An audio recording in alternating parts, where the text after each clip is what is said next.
Welcome to this explainer. Today, we're taking a deep dive into the absolute machine that is Indian federalism. We'll be using the Indian Constitution at Work chapter as our roadmap to decode exactly how power is shared, balanced, and, sometimes heavily contested in one of the world's largest democracies. Here's the game plan for today. We're going to look at a shifting map, pin down the actual meaning of federalism, check out India's unique constitutional model, and then get into the messy stuff, center versus state friction, and clashes between the states themselves. Let's get right to it. All right, part 1, a shifting map. It's really easy to think of political systems as just abstract theories, but they actually have very real physical impacts. Just take a look at these maps from 1947 and 2017 side by side. The contrast is honestly staggering. When India gained independence, we were looking at provinces that the British had drawn up basically just for administrative convenience, right next to a bunch of princely states. But fast forward to that 2017 map on the right, and wow, the boundaries have totally shifted. The number of states is different, and even the names have changed to actually reflect what the people wanted. Mysore becoming Karnataka, Madras changing to Tamil Nadu. These maps aren't just a geography lesson. They literally show us the living, breathing, and super responsive evolution of our republic over 70 years. Moving on to Section 2, the meaning of federalism. So now that we've seen how this physically changes the map, what does federalism actually mean on the ground? Well, essentially, it's a dual system of government. You've got one government for the whole nation and another one for each specific unit or state. But here is the absolutely crucial part. The power for both of these governments comes from one single supreme written constitution. It's not like one level is just the boss of the other. Nope, they both get their authority straight from the exact same constitutional rulebook. Now, for a dual system like this to actually function, you have to split up the chores, right? Subjects that affect the whole country, think national defense or the currency in your pocket, those are handled by the union or central government. On the flip side, matters that are super regional or local get handed straight over to the state governments. It's a pragmatic split. It ensures local issues actually get local attention, while the big national interests stay uniform across the board. There's actually a brilliant analogy for this right in the textbook. Think about being a student. You have your identity as a student of a specific class, like you're in class XI or 12, and you take a lot of pride in that. But at the exact same time, you are also a student of the entire school. It's that dual identity. In a federal system, citizens experience the exact same thing. You belong to your home state, whether that's Gujarat or Jharkhand, but you are simultaneously 100% a citizen of the nation of India. All right, part 3, India's unique constitutional model. So how exactly did the framers of the Constitution take this dual identity idea and apply it to a country as vast and insanely diverse as India?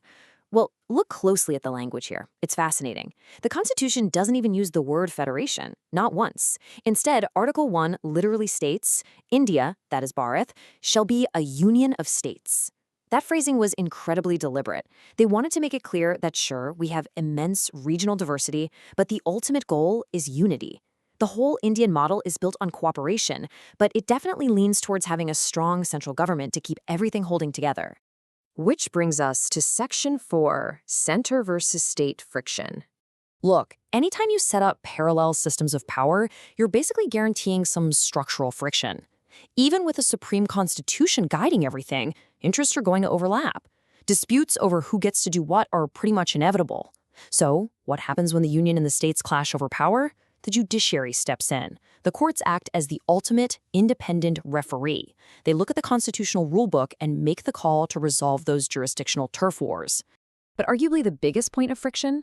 Money.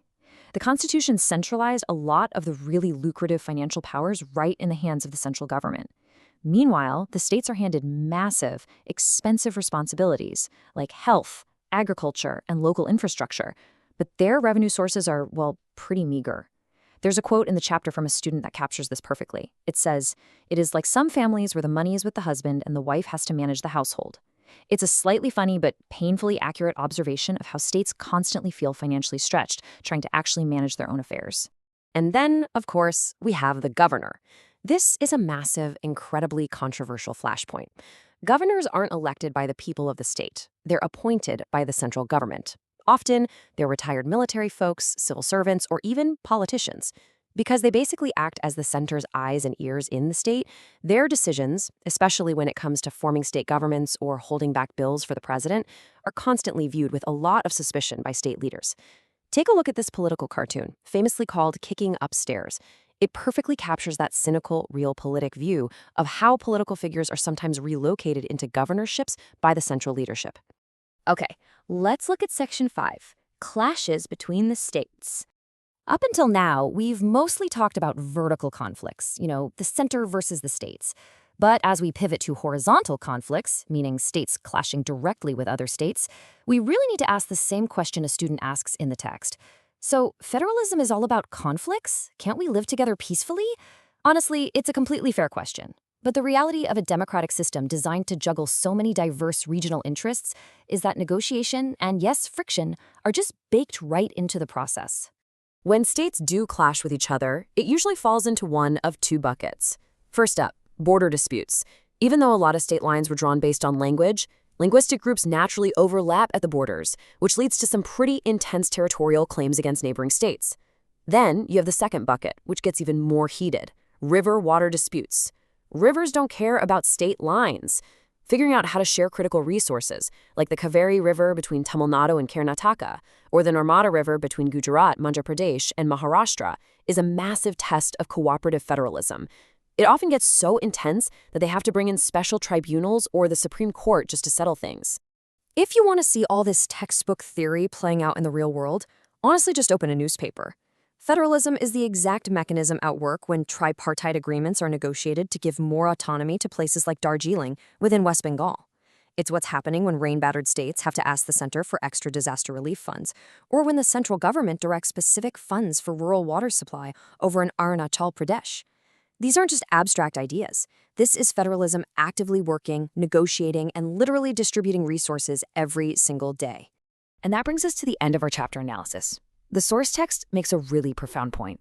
A responsive system, one that actually listens to diversities and autonomy demands, is the absolute only foundation for a cooperative federation. So I'm going to leave you with a final thought to chew on. As India keeps growing and transforming, how will this living constitution and that constantly shifting map we looked at earlier continue to evolve to strike that perfect balance between regional autonomy and national unity? Thanks for tuning into this explainer, and keep questioning the systems that shape our world.